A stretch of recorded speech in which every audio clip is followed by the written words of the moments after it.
Hello guys, कैसे हैं आप। चलिए बेटा, इनऑर्गेनिक केमिस्ट्री के रिवीजन में हम कर रहे हैं हाइड्रोजन का रिवीजन, ठीक है ना। और हाइड्रोजन में फर्स्ट वीडियो मैंने आपको बता दी थी जिसमें इंट्रोडक्टरी पार्ट था उसका, हाइड्रोजन के आइसोटोप वगैरह हमने पढ़े थे, ठीक है। तो आज हम पढ़ेंगे डाई हाइड्रोजन, क्या कौन सी गैस होती है बेटा, और इसकी प्रिपरेशन पढ़ेंगे, ठीक है ना। चलिए देखो, डाई हाइड्रोजन जो गैस होती है बेटा, अगर हम इसकी फिजिकल प्रॉपर्टी की बात करें तो ये कलरलेस गैस होती है। इसका कोई भी कलरलेस यानी कि इसका कोई भी कलर नहीं होता, ठीक है ना। और ऑर्डरलेस, टेस्टलेस, और बेटा इनसोल्यूबल इन वाटर, ठीक है ना। और एयर से क्या होती है ये बेटा, लाइट होती है, ठीक है ना। एयर से क्या होती है, लाइट होती है। और ये एक हाईली कंबस्टेबल गैस होती है बेटा, ठीक है ना। क्या होती है, हाईली कंबस्टेबल गैस होती है। और इसकी अगर हम डिस्कवरी की बात करें तो बेटा इसको कवंडिस नामक एक साइंटिस्ट थे, उन्होंने इसको डिस्कवर किया था। लेकिन जो हाइड्रोजन नाम दिया था वो किसने दिया था बोलो, लेवोजियर ने दिया था, ठीक है ना। लेवोजियर को हम मॉडर्न केमिस्ट्री का क्या बोलते हैं, फादर भी बोलते हैं, ठीक है। इन्होंने केमिस्ट्री में बहुत काम किया बेटा। चलिए देखिए, hydrogen is more rapidly adsorb on the surface then D2। देखो, इन्हीं दोनों गैसों को हम पढ़ने वाले हैं बेटा, D2 को भी पढ़ेंगे और बेटा क्या पढ़ेंगे हम, H2 को भी पढ़ेंगे, ठीक है ना। H2 और D2 को दोनों को पढ़ेंगे, ठीक है ना। इसको हैवी हाइड्रोजन बोलते हैं हम। तो अगर हम किसी मेटल की सरफेस के ऊपर एड्जॉर्ब की बात करें, ठीक है ना, तो हाइड्रोजन गैस जो होती है बेटा D2 की कंपैरिजन में क्या होती है, हल्की होती है। तो इसकी एड्जॉर्प्शन जो पावर है बेटा इसकी ज़्यादा होती है, ये ज़्यादा एड्जॉर्ब होती है। और अगर केमिकल रिएक्शन, वैसे तो दोनों की सेम ही है, क्योंकि इलेक्ट्रॉनिक कॉन्फ़िगरेशन क्या सेम ही होता है, एक ही इलेक्ट्रॉन होता है इनके पास में, ठीक है ना, वैलेंसी सेल में। लेकिन मास की वजह से इसकी जो केमिकल रिएक्शन होंगी D2 की, वो क्या होंगी, थोड़ी सी स्लो होंगी, ठीक है। चलो, तो ये थ्योरेटिकल पॉइंट है, थोड़े थोड़े इनको आप रिवाइज करेंगे, ठीक है। चलिए बेटा, अब देखो हाइड्रोजन गैस जिसको हम डाई हाइड्रोजन गैस भी कहते हैं, तो इसकी प्रिपरेशन की अगर हम बात करते हैं तो देखो कौन कौन से प्रिपरेशन के मेथड होते हैं। तो एक तो हमें पता होना चाहिए बेटा क्या, लेबोरेटरी मेथड, ठीक है ना। लेबोरेटरी में किस प्रकार से बनाई जाती है, क्वेश्चन आ सकता है, ठीक है ना। और दूसरे होते हैं कुछ जनरल मेथड, कुछ जनरल केमिकल रिएक्शन होती हैं इनऑर्गेनिक में, जिनमें हाइड्रोजन गैस बाई प्रोडक्ट की फॉर्म में बनती है बेटा। और तीसरा और सबसे इंपॉर्टेंट जो मेथड होता है बेटा, जहाँ से क्वेश्चन आने की पूरी पॉसिबिलिटी है, और ये जो वीडियो मैं बना रहा हूँ बेटा ये प्योर NCERT बेस है, ठीक है ना। चलिए, तो कॉमर्शियली प्रोडक्शन मतलब मैन्युफैक्चर, लार्ज स्केल पे इंडस्ट्री में जो है इसको कैसे बनाया जाता है, क्योंकि हाइड्रोजन कॉमर्शियली बहुत इंपॉर्टेंट गैस होती है, ठीक है ना। बहुत सारे इनऑर्गेनिक कंपाउंड हैं, जैसे अमोनिया गैस है बेटा, ठीक है ना, उनको बनाने के काम होती है। अमोनिया एक बहुत इंपॉर्टेंट गैस होती है, ठीक है। और एक वाटर गैस होती है, सिन गैस बेटा, जिससे मैथेनॉल का फॉर्मेशन करते हैं, ठीक है ना। तो ये बहुत इंपॉर्टेंट गैस है, बहुत सारे कंपाउंड बनाने में काम आती है, चाहे इनऑर्गेनिक हो या फिर ऑर्गेनिक, ठीक है। और इसके अगर हम कॉमर्शियल मेथड की बात करें, मैन्युफैक्चर की बात करें, तो इंडस्ट्री में किन किन मेथड के द्वारा बनाई जाती है। तो देखो, एक सबसे सिंपल सा मेथड होता है, पहला मेथड होता है कॉमर्शियल बनाने का, एसिडिफाइड वाटर, ठीक है ना। इलेक्ट्रोलाइसिस ऑफ एसिडिफाइड वाटर, मतलब वाटर है और इसमें थोड़ा सा क्या डाल देंगे हम, H2SO4 डाल देंगे, ठीक है ना। तो इन दोनों का मिक्सचर जो होगा वो किसका काम करेगा, इलेक्ट्रोलाइज का काम करेगा, आपका इलेक्ट्रोलाइट का काम करेगा, ठीक है ना। तो एक इलेक्ट्रोलाइटिक सेल लेंगे जिसमें इलेक्ट्रोड किसका ले लेंगे हम, प्लेटिनम का ले लेंगे।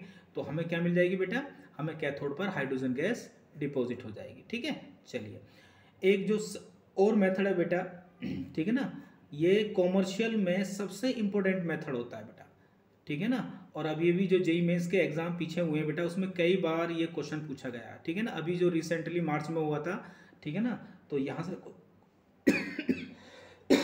क्वेश्चन पूछा गया था आपका,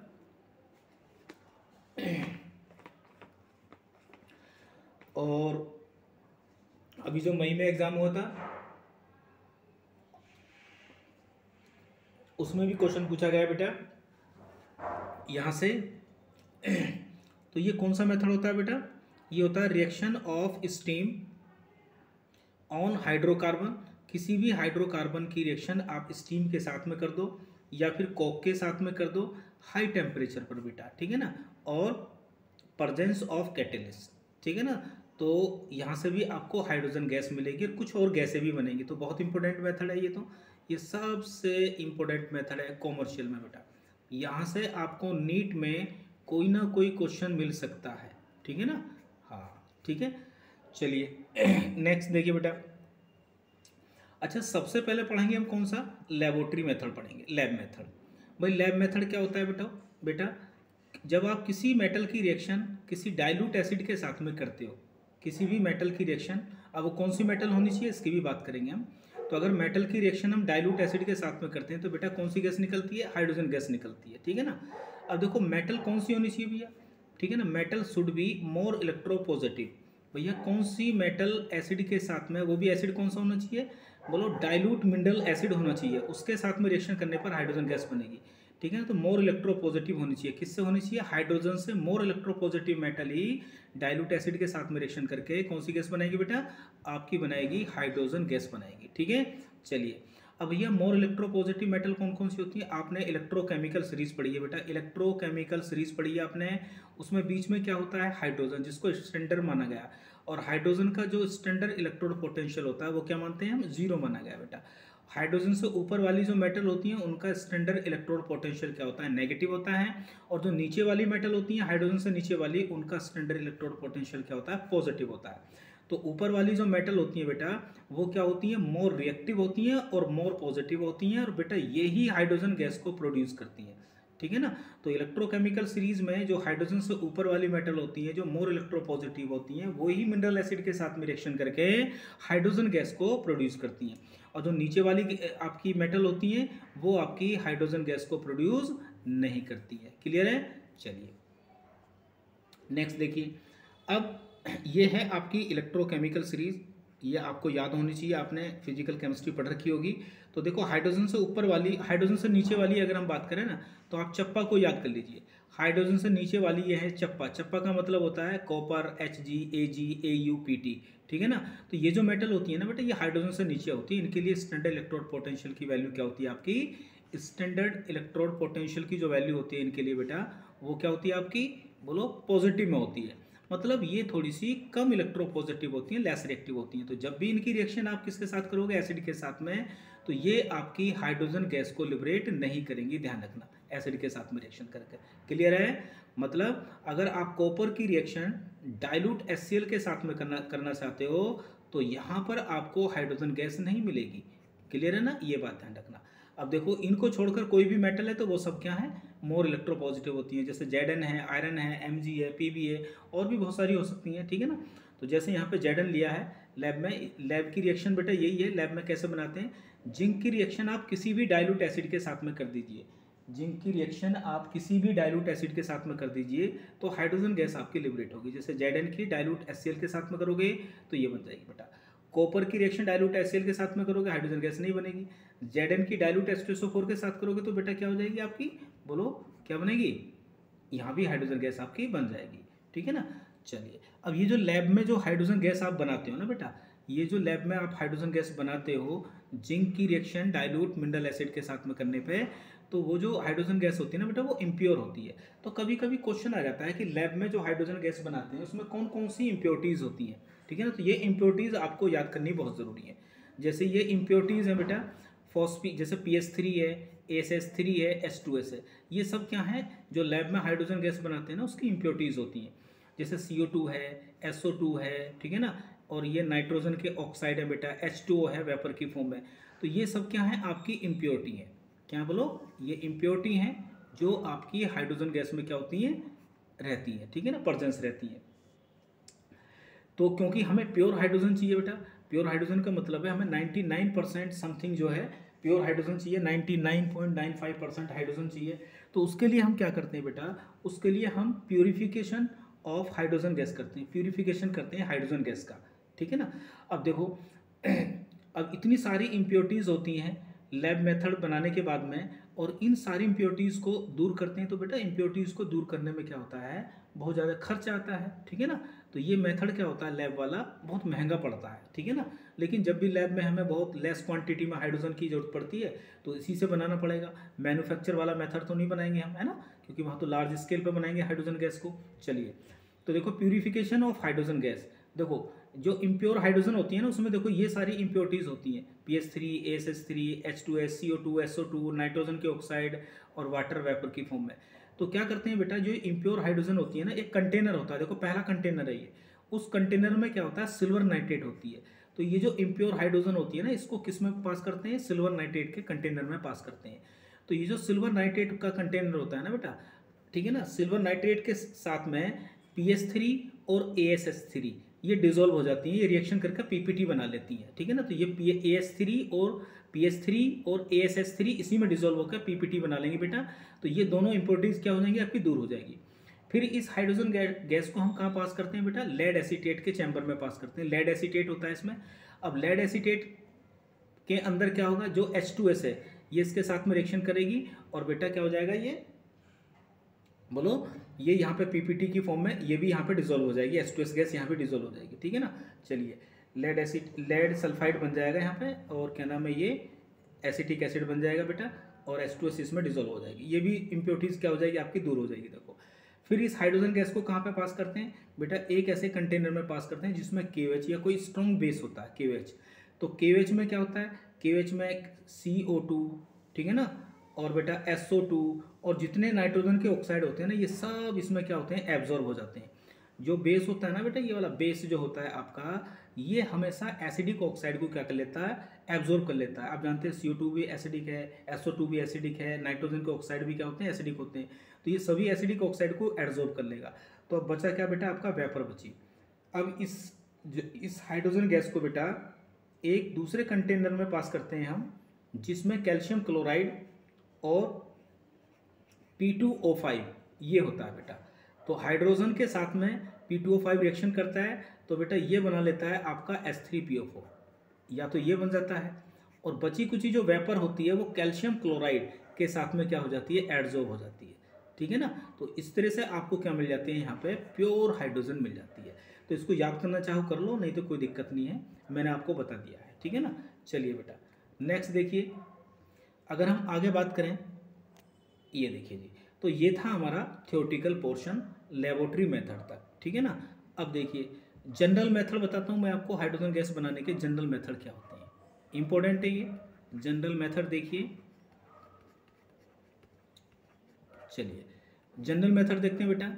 देखो, हमेशा ध्यान रखो, कोई भी एक्टिव मेटल हो, जैसे फर्स्ट डे की है मान लो, या बेटा कौन सी है, सेकंड डे की है, ये सब क्या होती हैं, आपकी एक्टिव मेटल होती हैं। इन मेटल की रिएक्शन अगर आप वाटर के साथ में कराओगे बेटा, रूम टेम्परेचर पर ही, ये सब क्या होती हैं, एक्टिव मेटल होती हैं, S ब्लॉक वाली, ठीक है ना। तो इनकी रिएक्शन अगर आप, जैसे सोडियम है, इसकी रिएक्शन अगर आप वाटर के साथ कराओगे बेटा, तो वाटर एक बुलबुले की फॉर्म में क्या होगी, बोलो क्या होगा। सोडियम को जैसे ही पानी में डालते हैं तो आग लग जाती है, तो जो आग लगती है ना, वो किसकी वजह से लगती है, हाइड्रोजन गैस निकलती है वो। तो यहाँ पर निकलेगी आपकी हाइड्रोजन गैस, और साथ में क्या बनेगा बेटा, आपका NaOH तो बनेगा ही। और ये हाईली एक्सोथर्मिक रिएक्शन होती है, डेल्टा H की वैल्यू क्या होती है यहाँ पे, नेगेटिव होती है, बहुत हाईली एक्सोथर्मिक रिएक्शन होती है, ठीक है ना। दूसरी, अगर मैं कैल्शियम की रिएक्शन बेटा इसके साथ में कराऊँ वाटर के साथ में, देखो तो तुम जानते हो यहाँ पर क्या होता है, प्लस, और ये है आपका माइनस, और ये है प्लस, ठीक है। तो बैलेंस में कर नहीं रहा हूँ, यहाँ पे 2 लगा लेंगे, बैलेंस हो जाएगी, कोई दिक्कत नहीं है।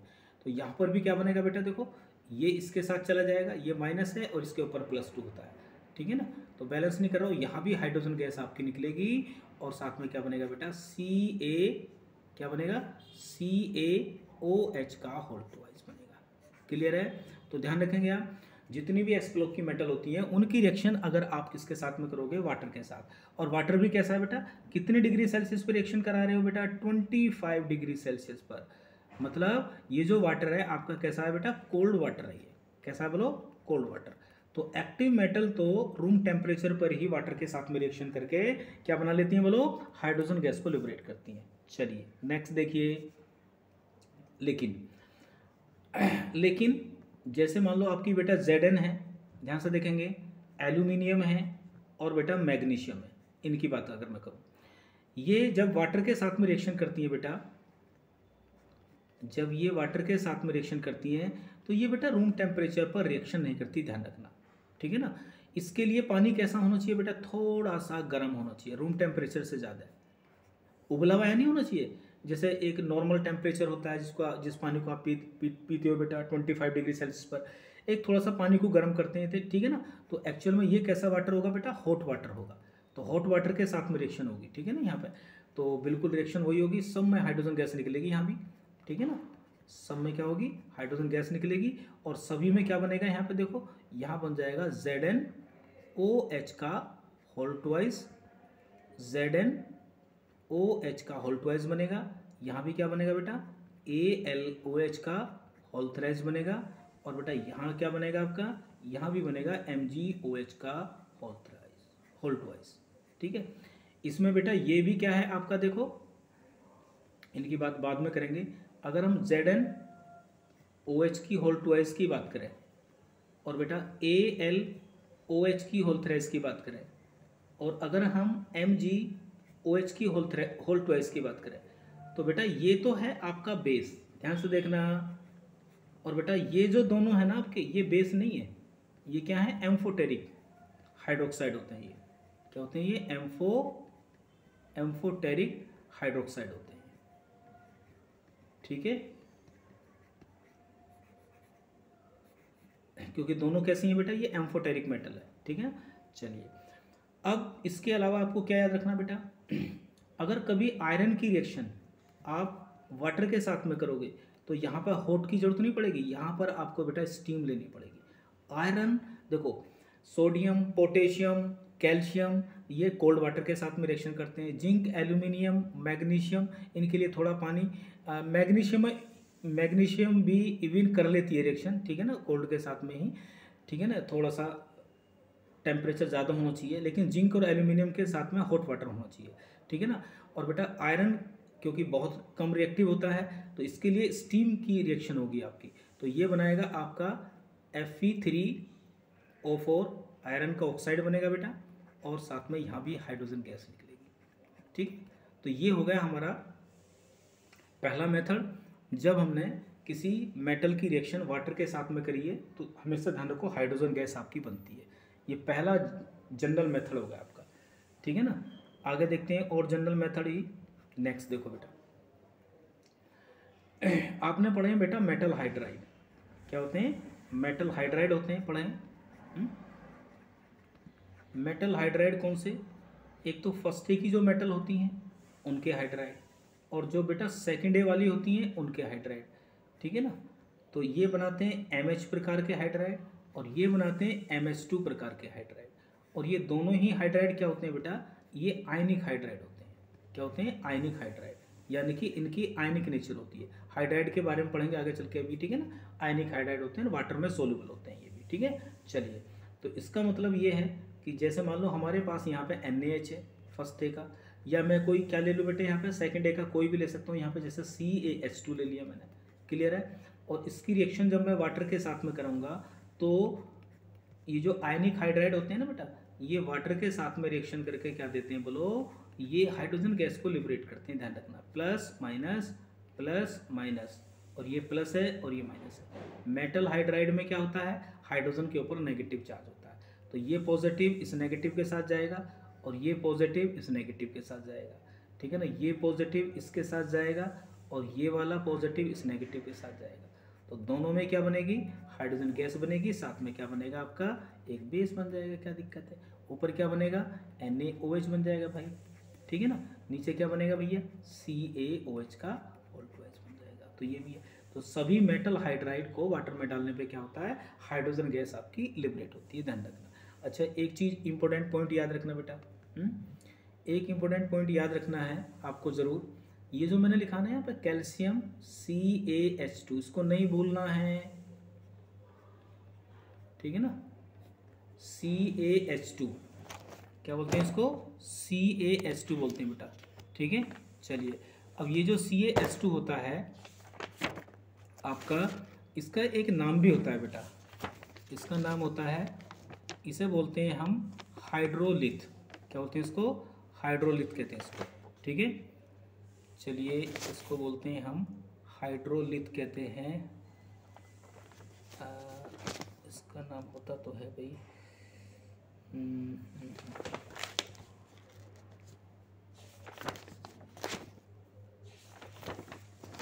चलो इसको देखते हैं, इसका नाम अभी मैं आपको देखता हूँ क्या है बेटा, है ना। चलिए नेक्स्ट देखते हैं बेटा, अब आगे जो बनाएंगे हम जनरल मेथड जो है आपका, वो कौन सा है, देखिए ये भी एक जनरल मेथड है और बहुत इंपॉर्टेंट है ये भी। क्या है बेटा, कुछ एम्फोटेरिक मेटल होती है।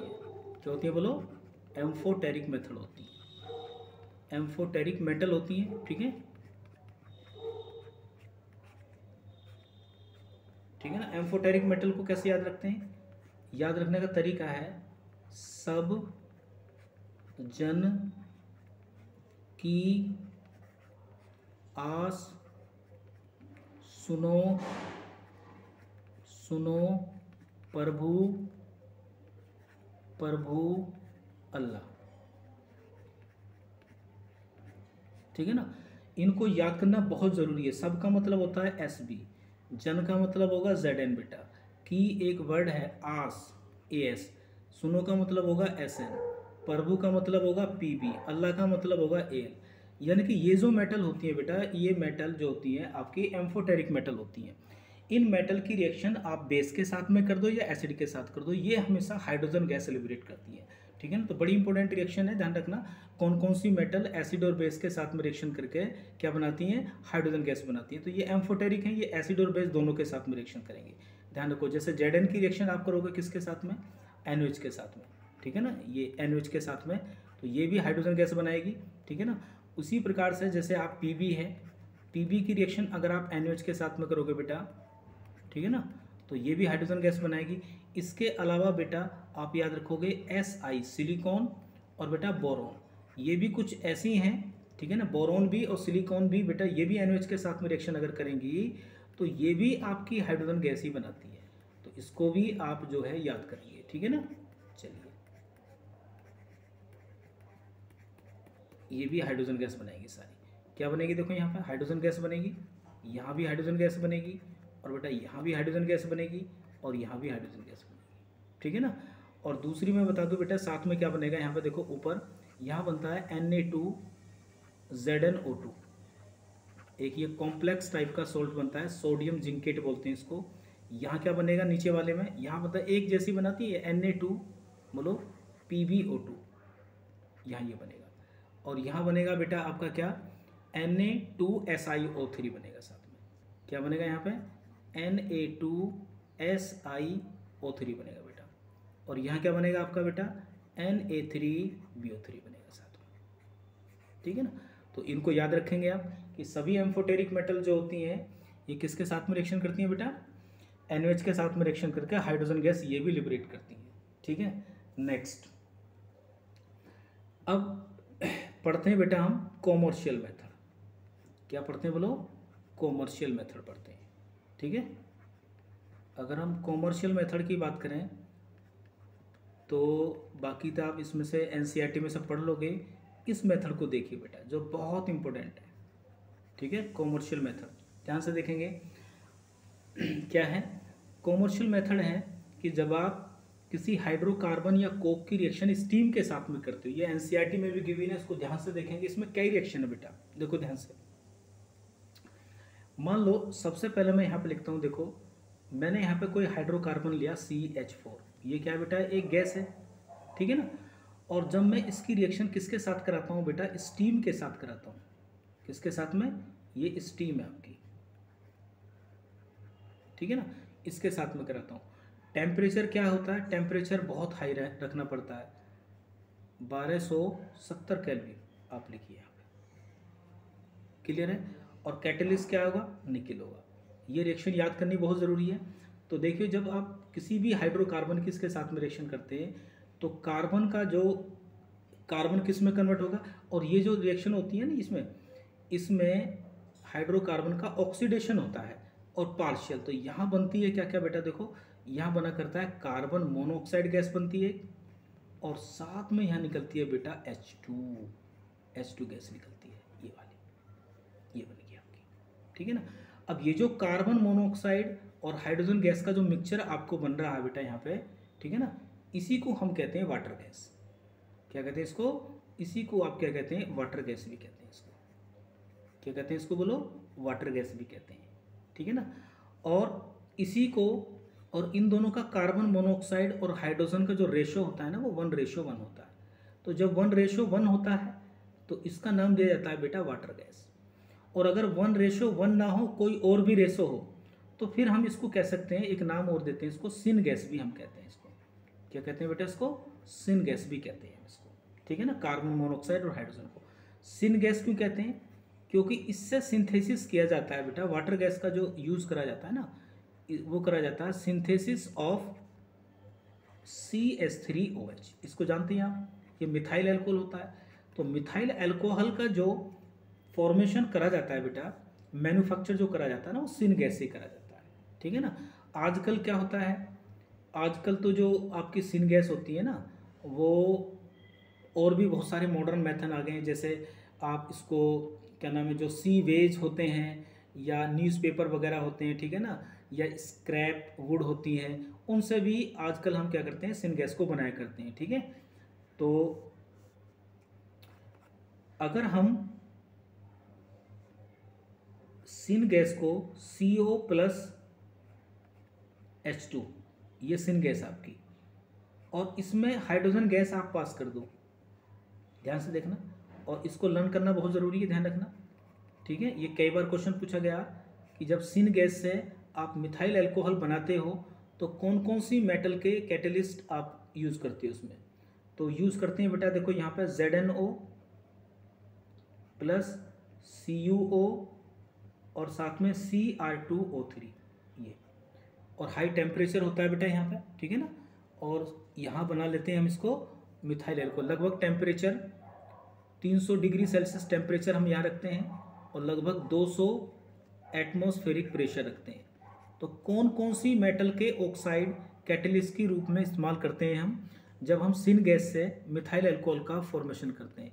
तो सिन गैस का हाइड्रोजिनेशन कर देते हैं और मिथाइल अल्कोहल हमें यहाँ पे मिल जाता है। तो ये तो मैंने आपको बीच में जो है एक इम्पोर्टेंट बात बता दी, जिसको आप याद रखेंगे, ठीक है ना। हाँ, ये कैटलिस्ट जो हैं इन्हें याद रखेंगे आप, कौन कौन से, ZnO और बेटा CuO, और एक है आपका Cr2O3, यानी कि जिंक, कॉपर और क्रोमियम मेटल के ऑक्साइड जो हैं, वो सिन गैस से जब आप मिथाइल अल्कोहल का मैन्युफैक्चर करते हो तो इनको कैटलिस्ट की फॉर्म में आप इस्तेमाल करते हो, ठीक है। तो पहला मेथड मैंने आपको बताया कि हाइड्रोकार्बन की रिएक्शन जब आप स्टीम से कराते हो निकल कैटलिस्ट के प्रेजेंस में, तो कार्बन मोनोऑक्साइड बनती है और साथ में क्या बनता है बेटा, हमें हाइड्रोजन गैस जो चाहिए, ठीक है ना, ये बनती है। लेकिन बाई प्रोडक्ट के रूप में क्या बन रहा है बेटा, यहाँ पे कार्बन मोनोऑक्साइड भी बन रहा है। क्या बन रहा है यहाँ पे, कार्बन मोनोऑक्साइड भी बन रहा है। क्लियर है, ठीक है ना।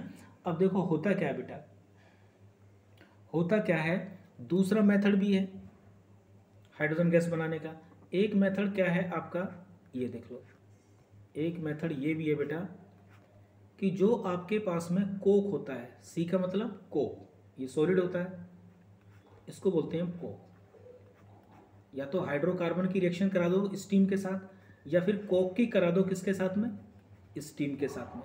तो जब इसकी स्टीम के साथ में आप रिएक्शन कराओगे तो देखो क्या होगा भाई, टेम्परेचर वही रखना पड़ेगा आपको, लगभग 1000 डिग्री सेल्सियस हाई टेम्परेचर रखना पड़ता है बेटा, ठीक है ना। तब जाके हमें क्या बनती है, सिन गैस मिलेगी। तो यहाँ भी हमें सिन गैस ही मिलेगी बेटा, कार्बन मोनोऑक्साइड गैस मिलेगी, और साथ में मिलेगा हमें क्या, यहाँ पे हाइड्रोजन गैस मिलेगी बेटा, जिसको हम क्या कहते हैं, सिन गैस कहते हैं, ठीक है। तो सिन गैस का फॉर्मेशन आप दो तरीके से कर सकते हो, ठीक है ना। एक कोक, या कोक को हम दूसरी लैंग्वेज में क्या बोलते हैं, कोल भी कहते हैं इसको। क्या कहते हैं, कोल। तो ध्यान से देखो, अगर आप कोल से क्या बनाते हो बेटा, अगर आप कोल से क्या बनाते हो, सिन गैस बनाते हो, तो ऐसी रिएक्शन को एनसीईआरटी में नाम दिया गया, क्या, इसे बोलते हैं हम कोल गैसिफिकेशन। क्या बोलते हैं, कोल गैसिफिकेशन, ठीक है ना। तो 4 केमिकल रिएक्शन आपको लिखी हुई एग्जाम में मिलेंगे बेटा, ठीक है ना। उन चारों केमिकल रिएक्शन में से कौन सी केमिकल रिएक्शन आपकी कोल गैसिफिकेशन होती है, यानी कि जो जब आप कोल क्या नाम है, जब आप सिन गैस का फॉर्मेशन किससे करते हो, कोक से करते हो, तो उसी को बोलते हैं हम कोल गैसिफिकेशन, ठीक है, याद रखेंगे। नेक्स्ट देखो बेटा, अब क्या करते हैं, देखो बेटा, अब आपने 2 मेथड से हाइड्रोजन गैस को बनाया, लेकिन साथ साथ आपको क्या मिल रहा है, दोनों में देखो कार्बन मोनोऑक्साइड भी आपको बाई प्रोडक्ट की फॉर्म में मिल रही है। तो जो मैन्युफैक्चर में हम ये इंडस्ट्री में ये पढ़ते हैं कि भाई देखो बाई प्रोडक्ट जो होता है ये अच्छा नहीं होता, ठीक है ना। हमें तो हाइड्रोजन की कंसंट्रेशन ज़्यादा चाहिए, तो हम क्या करते हैं, ऊपर दोनों केमिकल रिएक्शन में जो बेटा क्या बनी है, ये कार्बन मोनोऑक्साइड गैस जो बनती है, इस कार्बन मोनोऑक्साइड गैस को क्या करते हैं हम, बोलो क्या करते हैं, स्टीम के साथ में रिएक्शन करा देते हैं इसकी, किसके साथ में, स्टीम के साथ में फिर रिएक्शन करा देते हैं, ठीक है ना। ये जो कार्बन मोनोऑक्साइड गैस है, अगर इस जो ऊपर बनी है इसकी रिएक्शन अगर आप स्टीम के साथ में कराते हो बेटा, ध्यान से देखो, किसके साथ कराते हो, स्टीम के साथ कराते हो बेटा, ठीक है ना। तो कैटलिस्ट यहाँ पे लेते हैं Fe और CrO4, इसे बोलते हैं बेटा आयरन क्रोमेट। क्या बोलते हैं इसको, आयरन क्रोमेट बोलते हैं इसको, ठीक है ना। ध्यान से देखो, कार्बन मोनोऑक्साइड को हटाने के लिए, ऊपर जो दो केमिकल रिएक्शन में कार्बन मोनोऑक्साइड बनी है उसको हटाने के लिए हम क्या करते हैं बेटा, उसकी फिर स्टीम के साथ में रिएक्शन कराते हैं, किसके साथ में कराते हैं, स्टीम के साथ में कराते हैं। और कैटलिस्ट कौन सा लेते हैं, बोलो आयरन क्रोमेट लेते हैं। तो अब यहाँ क्या बनता है बेटा, यहाँ कार्बन मोनोऑक्साइड बदल जाती है किसमें, CO2 गैस में बदल जाती है, और साथ में यहाँ भी क्या बनेगी, हमें यहाँ भी हाइड्रोजन गैस हमें मिलेगी, ठीक है ना। तो अगर आप चाहते हो कार्बन मोनोऑक्साइड को कार्बन डाइऑक्साइड गैस में कन्वर्ट करना चाहते हो, ठीक है ना, तो पता है इस रिएक्शन को क्या बोलते हैं, इस रिएक्शन को क्या बोलते हैं हम, इसी को बोलते हैं बेटा हम वाटर गैस शिफ्ट रिएक्शन बोलते हैं इसको। ध्यान से देखो, इसे क्या बोलते हैं बेटा, इसे बोलते हैं हम वाटर गैस शिफ्ट रिएक्शन बोलते हैं इसको, ठीक है ना, याद रखेंगे इस पॉइंट को। वाटर गैस में जो कार्बन मोनोऑक्साइड है बेटा, ठीक है ना, उसकी रिएक्शन अगर आप स्टीम में कराते हो ना, स्टीम के साथ में, तो कार्बन डाइऑक्साइड बनती है और हाइड्रोजन गैस बनती है, और बेटा इसी रिएक्शन को कहते हैं water gas shift reaction. Actual में होता क्या है, जो ऊपर वाली दोनों रिएक्शन में कार्बन मोनोऑक्साइड बनी है ना, तो हम क्या करते हैं बेटा, the production of dihydrogen can be increase by reaction carbon monoxide of syn gas mixture with steam in the presence of iron chromate catalyst, ठीक है ना, is known as water gas shift reaction, ठीक है ना। Dihydrogen का production बढ़ाने के लिए जो ऊपर सिन गैस में कार्बन मोनोऑक्साइड बनी है उसकी रिएक्शन बेटा हम किससे करा देते हैं, स्टीम के साथ में करा देते हैं, तो वो carbon monoxide carbon dioxide gas में कन्वर्ट हो जाती है, और इसी रिएक्शन को हम कहते हैं बेटा फिर वाटर गैस शिफ्ट रिएक्शन। तो ये अब तक जितनी भी मैंने ऊपर रिएक्शन लिखी हैं, ये आपको तीनों चारों रिएक्शन जो है आपको वहाँ लिखी हुई मिलेंगी। वो कहेगा बताओ इनमें से कौन सी ऐसी रिएक्शन है जिसको कोल गैसिफिकेशन कहते हैं, तो कोक से अगर सिन गैस बना रहे हो तो उसे बोलते हैं कोल गैसिफिकेशन, और अगर कार्बन मोनोऑक्साइड की रिएक्शन स्टीम के साथ करा रहे हो, आयरन क्रोमेट जो है यहाँ पे कैटलिस्ट की फॉर्म में यूज होता है बेटा, तो इसको बोलते हैं वाटर गैस शिफ्ट रिएक्शन, ठीक है ना। इससे क्या होता है, हाइड्रोजन गैस का जो आपका प्रोडक्शन है वो बढ़ जाता है, रिएक्शन फॉरवर्ड डायरेक्शन में शिफ्ट हो जाती है, ठीक है, क्लियर है, याद रखेंगे इसको। चलिए बेटा नेक्स्ट देखिए, अब इस रिएक्शन में भी क्या हो रहा है बेटा, इस रिएक्शन में भी क्या बन रही है, ये CO2 बन रही है। देखो हमें क्या चाहिए बेटा, हमें तो केवल क्या चाहिए, हाइड्रोजन गैस चाहिए। तो यहाँ पर ये भी बात ध्यान रखनी है आपको कि ये जो लास्ट में CO2 बनी है हमें इसे भी हटाना है, ठीक है ना। तो ध्यान रखो, ये नोट पॉइंट लिख देता हूँ मैं यहाँ पे, क्या है कि CO2 इज रिमूव। अगर आप इस CO2 को भी रिमूव करना चाहते हो तो इसके लिए क्या करेंगे बोलो, ठीक है, रिमूव बाय स्क्रैबिंग, स्क्रबिंग, इसे बोलते हैं स्क्रबिंग, स्क्रैबिंग विद, भैया ये क्वेश्चन अभी अभी जो है मई में जेईई मेन में पूछा गया था, सोडियम आर्सेनाइड, सोडियम आर्सेनाइड बेटा, जिसका फॉर्मूला होता है NaAsO2, ठीक है, ये होता है, ये इंडस्ट्रियल मेथड होता है। आप यहाँ पे ये मत सोचना कि भाई CO2 को अगर हम हटाएं यहाँ से तो उसके लिए KOH इस्तेमाल करें, नहीं, ये इंडस्ट्रियल मेथड है बेटा, ठीक है ना। और इंडस्ट्रियल मेथड में जो लिखा हुआ है वही आपको याद करना पड़ेगा। ध्यान रखना कि वाटर गैस शिफ्ट रिएक्शन में CO2 को अगर आपको रिमूव कराना है तो उसके लिए हम कौन सा मटेरियल इस्तेमाल करते हैं, बट बोलो सोडियम आर्सेनाइड। याद रखना, कार्बन डाइऑक्साइड की स्क्रैबिंग करने के लिए, उसको रिमूव करने के लिए बेटा हम कौन सा मटेरियल इस्तेमाल करते हैं, सोडियम आर्सेनाइड इस्तेमाल करते हैं। इसको आप भूलेंगे नहीं, ठीक है ना, क्लियर है। चलो बेटा, तो ये होगी बेटा हमारी क्या होगी, इसकी हाइड्रोजन गैस की बोलो मैन्युफैक्चर, ठीक है ना। चलिए अब हम पढ़ते हैं इसकी केमिकल रिएक्टिविटी। देखिए दोनों गैस की केमिकल रिएक्शन, देखिए बहुत छोटी सी केमिकल रिएक्शन है बेटा, दोनों की पढ़ेंगे, H2 की भी पढ़ेंगे और बेटा किसकी पढ़ेंगे साथ में, बोलो D2 की भी ले लेते हैं, देखो ठीक है। चलिए पहली केमिकल रिएक्शन क्या है बेटा, पहली केमिकल रिएक्शन होती है कि जो हाइड्रोजन गैस है ना आपकी, ये बहुत अच्छी रिड्यूसिंग एजेंट के रूप में काम करती है। तो इसका रिड्यूसिंग एक्शन देख लेते हैं हम, क्या देख लेते हैं, रिड्यूसिंग एक्शन देख लेते हैं बेटा, क्लियर है।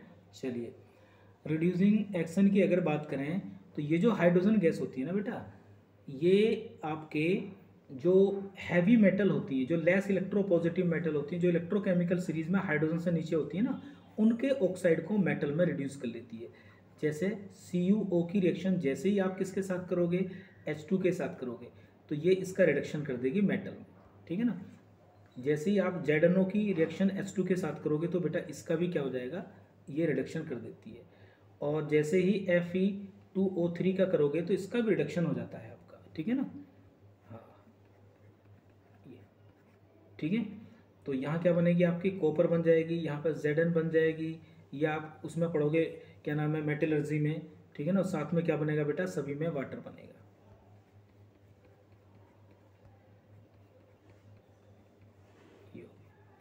क्लियर है। चलो लेकिन आप ध्यान रखेंगे बेटा, जो एक्टिव मेटल होती हैं, खासकर कौन सी, जो एक्टिव मेटल होती हैं, जैसे Na2 हो गया, या मैग्नीशियम का ऑक्साइड हो गया बेटा, या भाई कैल्शियम का ऑक्साइड होगा, तो इनकी रिएक्शन अगर आप हाइड्रोजन के साथ करोगे तो बेटा इनका रिडक्शन नहीं होता, इनका रिडक्शन नहीं होता है, ठीक है। जो हैवी मेटल के ऑक्साइड होते हैं ना, उन्हीं का रिडक्शन होता है बेटा, ठीक है। जैसे Fb है, Pb है, Cu है, ठीक है ना। चलिए इसके बाद में आगे देखो रिएक्शन क्या है, बात करें अगर हम तो इसी तरह से एक रिएक्शन और है, आप देखेंगे हाइड्रोलाइसिस की, वाटर की, वाटर जो होता है ना एक हाइड्रोलाइसिस के रूप में भी इस्तेमाल होता है। हाइड्रोलाइसिस का मतलब होता है कि आप इसकी रिएक्शन किसके साथ में करेंगे, बोलो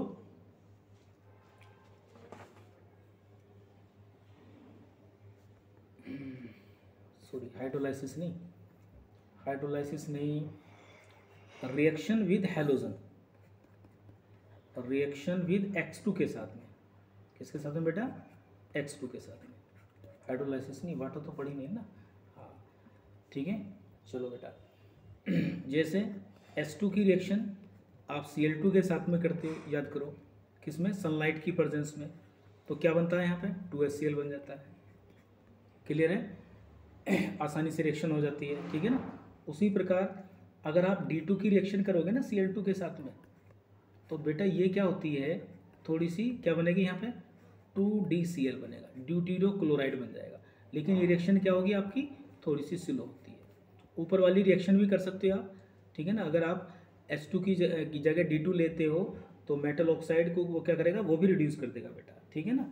चलिए इसके साथ में आपको ध्यान रखना है बेटा, क्या हाइड्रोजन का एक इस्तेमाल और होता है, जो वेजिटेबल जो ऑयल होते हैं, क्या होते हैं बोलो, जो वेजिटेबल ऑयल होते हैं बेटा, ठीक है ना, जब उनकी रिएक्शन हाइड्रोजन के साथ में कराते हो निकिल कैटलिस्ट की प्रेजेंस में, तो यहाँ पे क्या बनता है बेटा, आपका वेजिटेबल घी बनता है। क्या बनता है यहाँ पे, वेजिटेबल घी बनता है। इसी को बोलते हैं हम हाइड्रोजिनेशन ऑफ वेजिटेबल ऑयल, या हार्डनिंग ऑफ ऑयल बोलते हैं इसको, ठीक है ना। क्लियर होगी बात। चलिए बेटा इसके अलावा अगर हम बात करें जैसे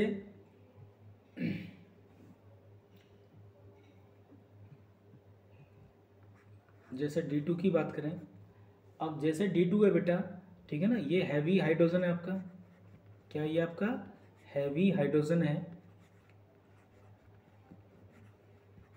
ये आपका क्या हैवी हाइड्रोजन है। तो हैवी हाइड्रोजन जो है इसकी केमिकल रिएक्शन क्या होती है, थोड़ी सी स्लो होती है बेटा, ठीक है ना। तो ये भी सभी के साथ में रिएक्शन कर लेता है, कोई दिक्कत नहीं है, हैलोजन के साथ भी रिएक्शन कर लेगा जैसे आपने करा, ठीक है ना। इसकी जो सबसे इंपॉर्टेंट रिएक्शन है जो आपको याद करनी है वो एक्सचेंज रिएक्शन होती है। क्या होती है बोलो, एक्सचेंज रिएक्शन। क्या होती है बोलो, एक्सचेंज रिएक्शन होती है। एक्सचेंज रिएक्शन का मतलब D2 की रिएक्शन किसी ऐसे कंपाउंड के साथ करो जिसमें हाइड्रोजन हो, तो किसी भी हाइड्रोजन के कंपाउंड में से हाइड्रोजन को रिप्लेस कर देगा, एक्सचेंज हो जाएगा। जैसे मान लो वाटर के साथ में आप किसकी रिएक्शन करना चाह रहे हो बेटा, D2 की रिएक्शन करना चाह रहे हो, तो क्या बनेगा देखो यहाँ पे, यहाँ बन जाएगा बेटा आपका D2O।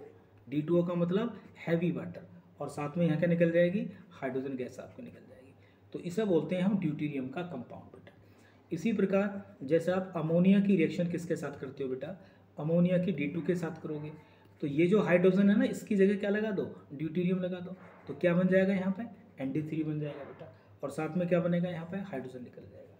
इसी प्रकार जैसे आपका CH4 है, तो यहाँ पर हाइड्रोजन को हटाओ और D लगा दो बेटा, तो इसे बोलते हैं हम ड्यूटेरियम की एक्सचेंज रिएक्शन। तो यहाँ बन जाएगा CD4 और यहाँ क्या निकल जाएगा आपका H2 निकल जाएगा बेटा, ये आपको याद रखना, ठीक है। तो इन सभी कंपाउंडों को हम क्या बोलते हैं, ड्यूटेरियो कंपाउंड कहते हैं बेटा, और इनका हम यूज करते हैं बेटा मेडिसिन के फॉर्मेशन में, ठीक है। चलिए नेक्स्ट की अगर हम बात करें तो अब हमारा टॉपिक है बेटा क्या, थोड़ा सा H2O के बारे में पढ़ लेते हैं। H2O मतलब वाटर। तो वैसे तो आप वाटर को जानते ही हो बेटा, वाटर में ऑक्सीजन के पास में क्या होते हैं बोलो, 2 लोन पेयर होते हैं, और ये जो ऑक्सीजन होता है इसके ऊपर क्या होता है बेटा, sp2 हाइब्रिडेशन होता है, और इसका जो इन दोनों के बीच में यहाँ जो बॉन्ड एंगल आपको दिखाई देता है ये लगभग 104 डिग्री के करीब होता है, और इसके पास में इसकी जो शेप होती है वो क्या होती है आपकी बेंड शेप होती है। ये सब हम पीछे पढ़ चुके हैं, ठीक है। अब ये जो वाटर है बेटा, ठीक है ना, तो इसकी कुछ केमिकल रिएक्शन होती है जिसको आपको याद रखना है, ठीक है ना। अगर वाटर की बात करें बेटा, इस वाटर के अंदर जो है आपका वाटर के अंदर जो है हाइड्रोजन बॉन्डिंग होती है, आप जानते हैं क्या होती है, हाइड्रोजन बॉन्डिंग होती है।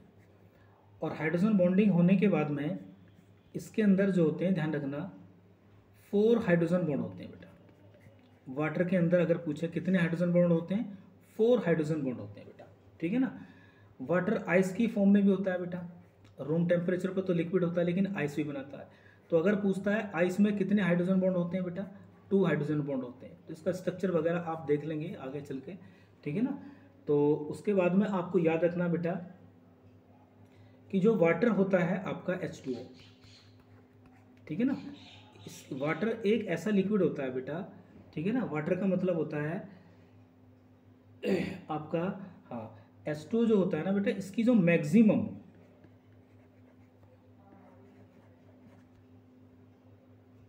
जो डेंसिटी होती है वो कितने डिग्री सेल्सियस पर होती है, 4 डिग्री सेल्सियस पर होती है बेटा, ये याद रखना, ठीक है। और इसका जो मोलर मास होता है वो कितना होता है बोलो, वाटर का, वाटर का मोलर मास होता है बेटा कितना, 18। और अगर हैवी वाटर का मोलर मास की बात करोगे, ये क्वेश्चन एक बार पूछा गया, तो इसका कितना होता है बेटा, 20 होता है। तो ये भी आप याद रखेंगे, ठीक है। चलिए अब देखिए वाटर और हैवी वाटर से रिलेटेड 1-2 क्वेश्चन देखिए बढ़िया वाले। अगर मान लो आपसे क्वेश्चन पूछता है, अब वो इस प्रकार से, क्या कि भाई डाइलेक्ट्रिक, मैक्सिमम डाइलेक्ट्रिक कांस्टेंट बताइए किसका होता है, मैक्सिमम डाई इलेक्ट्रिक कांस्टेंट किसका होगा, ठीक है ना। डाई इलेक्ट्रिक कांस्टेंट किसका होता है, डाई इलेक्ट्रिक कांस्टेंट क्या होता है बेटा, एक पोलैरिटी होती है, ठीक है ना, कि जितनी ज़्यादा ये वैल्यू होगी सॉल्वेंट उतना ही ज़्यादा क्या होगा आपका, पोलर होगा। तो हमेशा ध्यान रखना बेटा, जो H2O होता है, H2O के लिए डाई इलेक्ट्रिक कांस्टेंट की जो वैल्यू होती है बेटा वो लगभग 82 के करीब होती है। और जो हैवी वाटर होता है बेटा इसके लिए होती है लगभग 80 के करीब होती है। तो इसका मतलब इसकी जो वैल्यू होती है डाइलेक्ट्रिक कांस्टेंट की वो H2O की ज़्यादा होगी किससे, D2O से। इसके बाद कौन आता है, हाइड्रोजन पेरोक्साइड आता है। तो ये तीनों का डाइलेक्ट्रिक कांस्टेंट का क्या हो गया, ऑर्डर होगा, याद रखना ये, ठीक है। चलिए इसके बाद में हम बात करते हैं किसकी बेटा, डेंसिटी की बात करते हैं। डेंसिटी की अगर बात करें तो डेंसिटी किसकी ज़्यादा होगी, आप जानते ही हैं। डेंसिटी आपकी D2O की ज़्यादा होगी क्योंकि ये भारी होता है थोड़ा सा, ठीक है ना, H2O से। और अगर आप मेल्टिंग पॉइंट और बॉइलिंग पॉइंट की बात करोगे तो ये किसकी ज़्यादा होगी बेटा, मेल्टिंग पॉइंट बॉइलिंग पॉइंट भी किसका ज़्यादा होगा, D2 का ही होगा, क्योंकि ये इसका मोलर मास क्या होता है, ज़्यादा होता है। तो ये आप याद रखना, इसको भूलना नहीं है बिल्कुल भी, ठीक है। नेक्स्ट देखिए देखो H2 का ऑक्साइड कौन सा होता है बेटा, H2O। ध्यान से देखो, D2 का कौन सा ऑक्साइड होता है बेटा, D2O, जिसको आप हैवी वाटर कहते हो, ये सिंपल वाटर होता है। T2 का भी ऑक्साइड होता है, हालांकि ये बहुत कम बनता है, जिसको हम बोलते हैं बेटा T2O, ठीक है ना। ये तीन ही तो आइसोटोप थे, तो ये तीनों आइसोटोप के क्या बेटा, ऑक्साइड है। तो कई बार आपसे एग्जाम में यहाँ क्वेश्चन पूछा जा सकता है, बहुत इंपॉर्टेंट क्वेश्चन है। क्या पूछेगा आपसे कि भाई डिसोसिएशन कांस्टेंट बताओ किसका ज़्यादा होगा, या आयनाइजेशन कांस्टेंट, तीनों में से किसका होगा, आयनाइजेशन कांस्टेंट बताइए। आयनाइजेशन कांस्टेंट की वैल्यू बताइए, जिसको हम KW भी कहते हैं ना। चलिए देखो, जब आप वाटर को ब्रेक करते हो, ठीक है ना, तो वाटर जब ब्रेक होता है तो ब्रेक होने के बाद में क्या बनाएगा, देखो ये इस तरह से बनेगा, H+ और OH- बनेगा, ठीक है ना। तो ये इसके लिए जो KW की वैल्यू होती है वाटर के लिए वो क्या होती है, H+ और जी OH-, आपने फिजिकल केमिस्ट्री में पढ़ रखा होगा। और ये वैल्यू आती है बेटा 1 × 10⁻⁻14 एट 25 डिग्री सेल्सियस। ध्यान रखना, वाटर के लिए जो आयनाइजेशन कांस्टेंट होता है, जिसको डिसोसिएशन कांस्टेंट भी कहते हैं बेटा, इस KW की वैल्यू कितनी होती है, 1 × 10⁻⁻14, ठीक है ना। और D2 के लिए ये क्या होती है बेटा, ठीक है ना। अगर D2 के लिए हम इस वैल्यू की बात करें KW की बेटा, डिसोसिएशन कांस्टेंट की वैल्यू कितनी होती है, ये वैल्यू होती है बेटा 1.95। ये एक्सपेरिमेंटली है, आप इसको याद करेंगे, और 10⁻15 बेटा।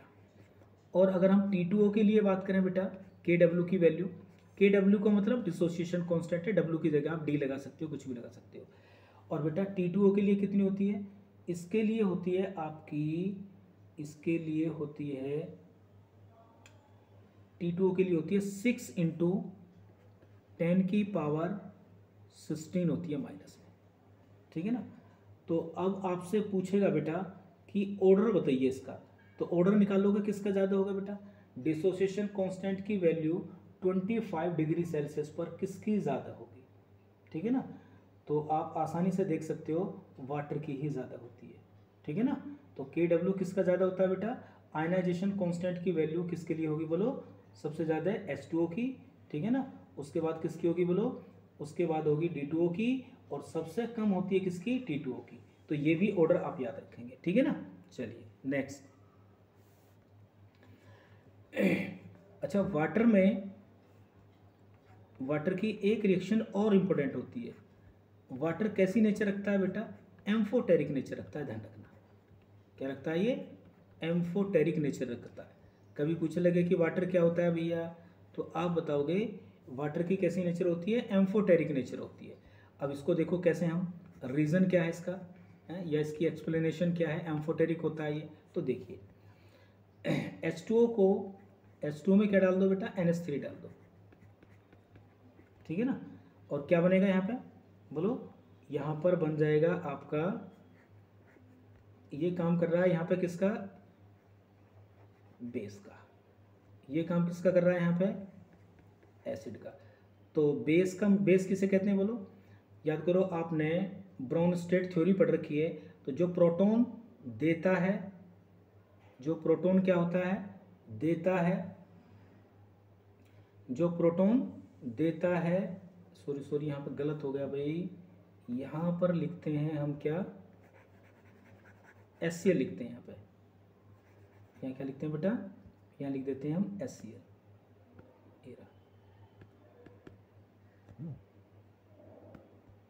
चलिए देखिए यहाँ पे लिख देते हैं हम HCl, ठीक है, ये एसिड है, ठीक है।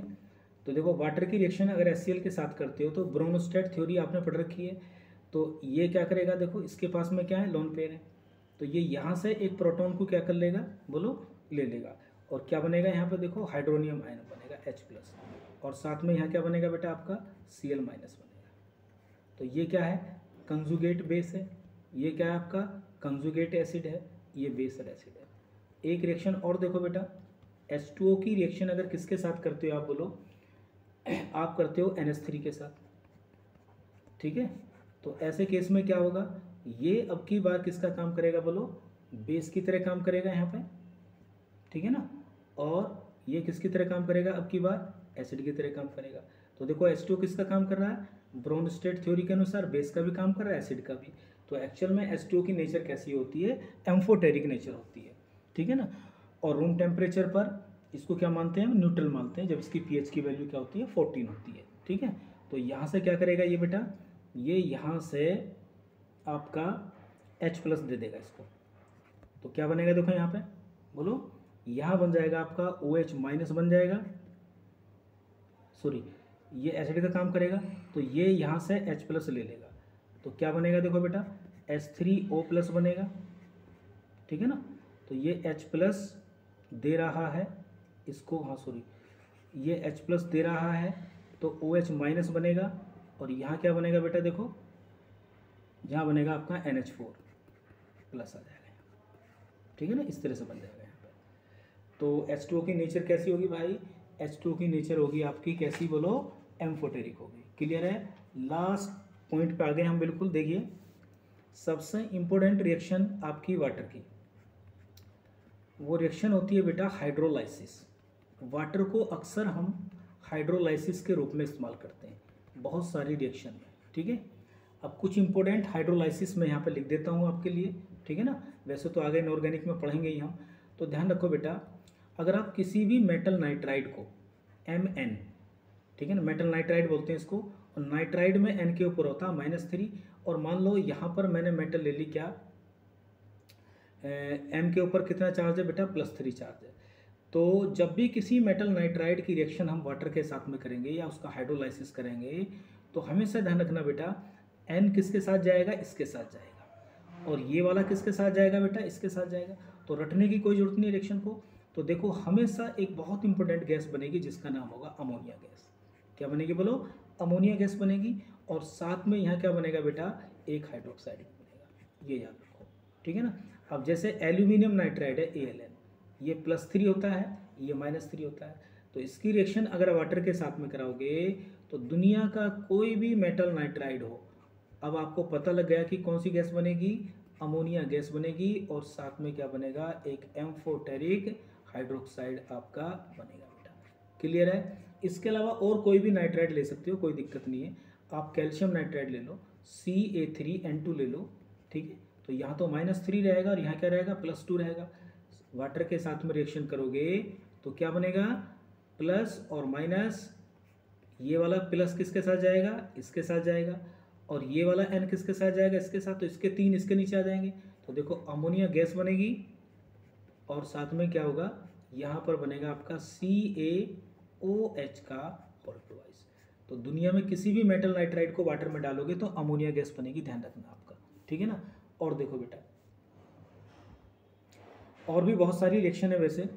किसी भी एसिडिक ऑक्साइड को P4O10, ये फॉस्फोरस का ऑक्साइड है, इसको एसिडिक ऑक्साइड कहते हैं हम, ठीक है ना, क्या बोलते हैं इसको, एसिडिक ऑक्साइड। तो अगर किसी भी एसिडिक ऑक्साइड को पानी में डालते हो, तो पानी में डालने के बाद में वो उसी ऑक्सीडेशन नंबर का अपना एसिड बनाता है। जैसे P4O10 में P की ऑक्सीडेशन नंबर कितनी है, बोलो, +5 है। तो ये अपना +5 वाला ही ऑक्सी एसिड बनाएगा, और वो +5 वाला कौन सा होता है, H3PO4 होता है। तो ये भी ध्यान रखना, ठीक है। नेक्स्ट, अच्छा, कुछ मेटल कार्बाइड होते हैं, जैसे Mc2 टाइप का कोई कार्बाइड हो गया, तो ऐसे केस में Mc2 टाइप का कार्बाइड है, तो अगर उसको पानी के साथ में डालोगे तो क्या बनेगा, ठीक है ना। जैसे मान लो हमारे पास CaC2 है, ये है, इसको जब पानी में डालोगे तो ये क्या बनाएगा बेटा, तो इसके ऊपर +2 चार्ज होता है, इस पर -2 चार्ज होता है।